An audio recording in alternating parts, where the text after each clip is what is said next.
This is the month in which Prophet was born. So we celebrate his coming.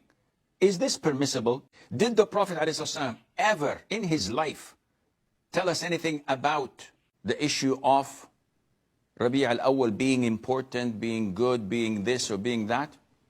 Has he ever highlighted the date of birth, which is 12th of Rabi' al-Awwal, as claimed by a lot of scholars? And it's an issue of dispute.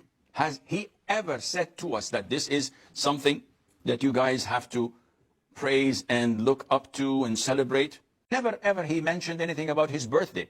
His companions, who loved him more than we love him, without any doubt, had never ever mentioned it or celebrate it.